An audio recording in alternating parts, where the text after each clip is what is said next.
Hello students, question number 23 from JEE Main 2022, 27 July, shift 2.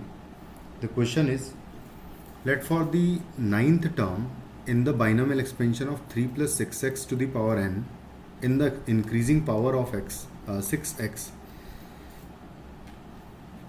to be the greatest for x equal to 3 by 2.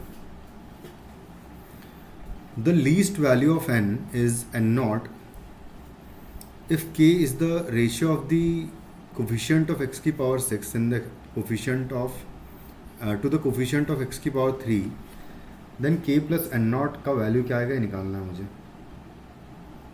अगर ninth term binomial expansion का greatest term है तो basically वो r की value 8 पर आया होगा. और यहाँ से हम अगर लिखें तो जो रिलेशन होता है बेसिकली कि जो ग्रेटेस्ट टर्म की कंडीशन होती है n+1 divided by 1 plus a upon b के पूरे का मॉड लेस देन r होता है, less than equal to r होता है. तो इस कंडीशन को लगाऊंगा तो यहाँ से आएगा n+1 divided by 1 plus a upon b का बात करें अगर तो this is a and this is b. तो 3/6x करेंगे तो 1/2x आ जाएगा, जहाँ पर फिर x का वैल्यू मैं बेसिकली पुट कर दूंगा, ये less than equal to r आएगा और r का वैल्यू 8 है. तो हो जाएगा n+1 डिवाइडेड बाय x का वैल्यू मैं यहाँ पर 3/2 पुट करूँगा. तो 3/2 पुट करेंगे तो बेसिकली यहाँ पर 3 आ जाएगा, 2 टाइम्स x का वैल्यू. तो 1 + 1/3 आएगा और ये आएगा लेस देन इक्वल टू 8.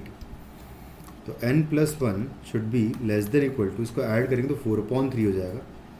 हो जाएगा 8 × 4/3 इसका वैल्यू हो जाएगा. तो यहाँ से n का वैल्यू जो है वो हमें मिलेगा, n+1 का value less than equal to हो जाएगा ये 32/3 करेंगे. तो 32/3 के केस में इसको डिवाइड करूँगा तो ये बेसिकली 10 आ जाएगा, 10 पॉइंट समथिंग कुछ आ जाएगा. या फिर मैं माइनस कर देता हूँ 1 उसमें से पहले तो 29/3 आएगा. तो n less than equal to 29/3 आ जाएगा. बेसिकली n ग्रेटर देन आना चाहिए, सॉरी यहाँ पर हम ये एक मिस्टेक कर दी. फॉर्मूला जो है ये है ना.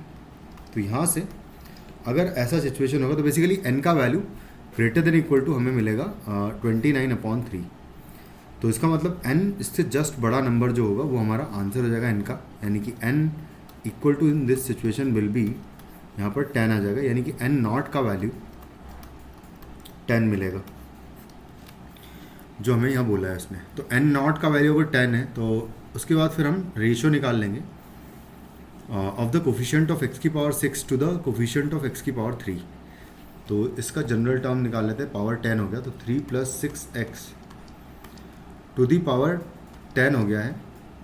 तो यहाँ पर अब मैं कोफिशिएंट ऑफ 6 निकालूंगा तो आएगा 10c6 into 3 to the power 4 आएगा और इंटू आएगा 6x टू दी पावर 6 आ जाएगा, डिवाइडेड बाय 10c3 आएगा पावर 3 के लिए, मतलब x की पावर. तो 3 की पावर यहाँ पर आएगा 7 एंड इंटू 6x की पावर 3 आ जाएगा यहाँ पर. और इसका वैल्यू निकालना ये k है बेसिकली. तो k का वैल्यू अगर देखें तो यहाँ से आएगा 10c6 को तो अभी 10c6 ही रहने देते हैं. तो 10c6 divided by 10c3 multiplied by 3 की पावर्स अगर देखें तो नीचे 3 पावर्स बचेगी और 6 की पावर 3 ऊपर बचेगी. तो 6 का क्यूब अपॉन 3 का क्यूब यहाँ पर बचेगा. और इनके कोफिशिएंट्स का ही चाहिए था, तो x का वैल्यू वैसे चाहिए भी नहीं था हमें, यहाँ पर सिर्फ कोफिशिएंट्स को ही डिवाइड करना था. अब इनको एक्सपैंड कर देता हूँ मैं. तो 10 फैक्टोरियल अपॉन 6 फैक्टोरियल इंटू आएगा 4 factorial multiplied by 10 factorial into 3 factorial into आएगा 7 फैक्टोरियल एंड ऊपर 2 का क्यूब बचेगा सिर्फ. 3 की पावर 3 तो कैंसिल आउट हो जाएगा. 10 फैक्टोरियल से 10 फैक्टोरियल कैंसिल आउट कर दूंगा मैं और 6 फैक्टोरियल से ये 7 बचेगा यहाँ पर सिर्फ, और यहाँ पर 4 बचेगा।